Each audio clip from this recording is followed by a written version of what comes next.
Yo les amis, suite de la vidéo, après une galère de charge avec ma bouteille, en fait c'était le dessus de ma bouteille qui était déformé et donc forcément le petit opercule qui vient percer la bouteille de gaz n'était pas assez près de l'endroit à la bouteille. Comme le dessus de la bouteille était déformé, j'ai pas pu la percuter quoi, c'est oh, la galère.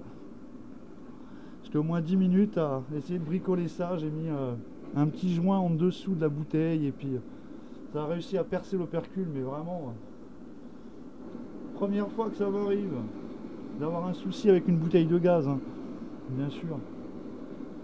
Bon, ça donne quoi en vidéo ça? C'est beau ce que je fais? Oh, il crame tout l'autre. Mais non, ça crame rien, ça noircit même pas, ça reste propre, parfait.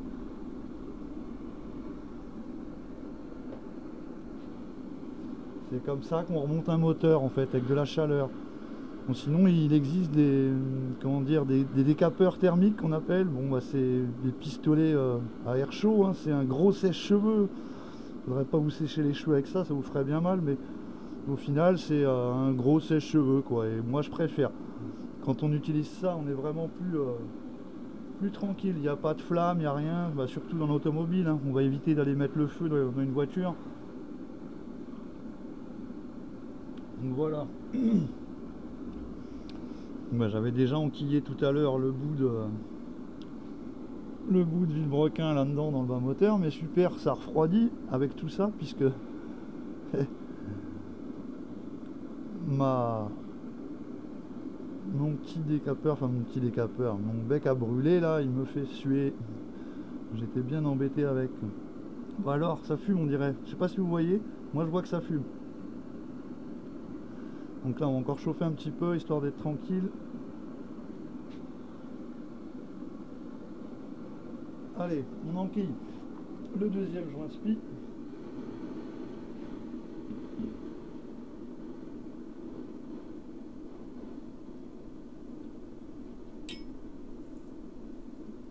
Voilà, on prend le reste. Le reste c'est quoi? C'est ça. Ah, là, je me suis cru sur un scoot moi. Normalement on met un joint entre les deux là. Oh là là là là, ça va être beau. Il va être beau le bas moteur. Ah je vous le dis moi.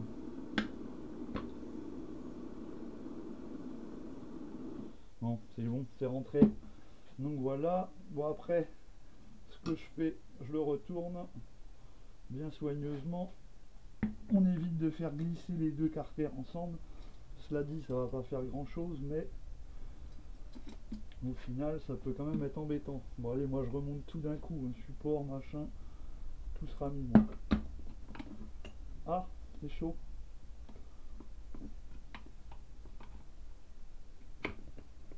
Tac. Bon, je sais, c'est un peu embêtant de la façon que je procède, mais bon, on arrive par la même occasion à tout remonter, hein. C'est comme je dis toujours, hein. Il y a bien des façons de faire la cuisine. Ça, vous le savez, je vous apprends rien. Ce qui compte, c'est que ce soit cuit dans la gamelle.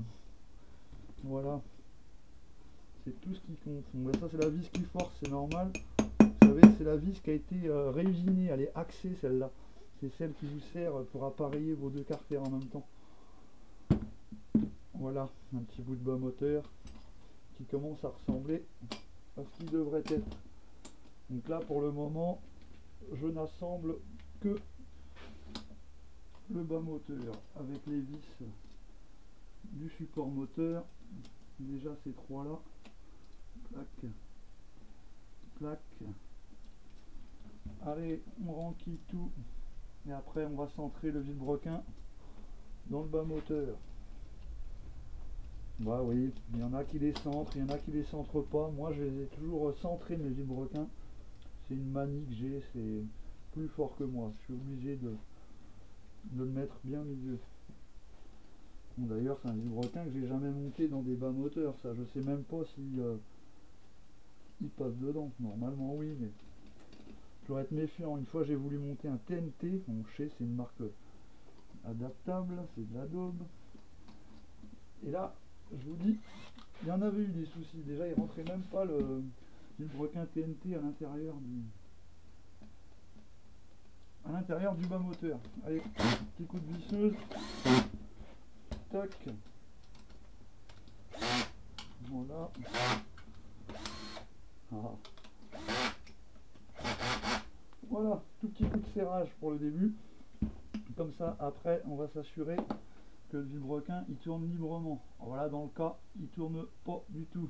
Comme vous voyez, j'ai bien du mal à le tourner.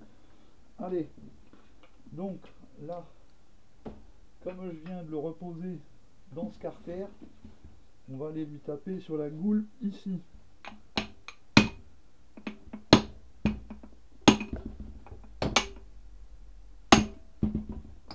Là, ça a fait le bon bruit là. Voilà, ça se libère un peu. Bon allez, sinon, petite astuce du papy que j'adore, c'est une petite massette en bois. On prend son bas moteur, on lui tapote sur la goule un peu. En fin de compte, ça revient au même que de taper sur les vis. Et un petit coup à droite, un petit coup à gauche.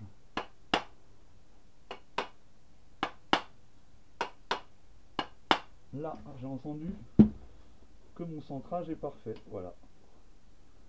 On a un vilebrequin qui tourne maintenant librement. On va pas tout à fait libre, il y a quand même des joints spi qui serrent un peu. C'est normal. Mais au niveau du centrage, c'est presque bon. Tout petit coup là. Tac. On tourne. On leur tapote. Hop.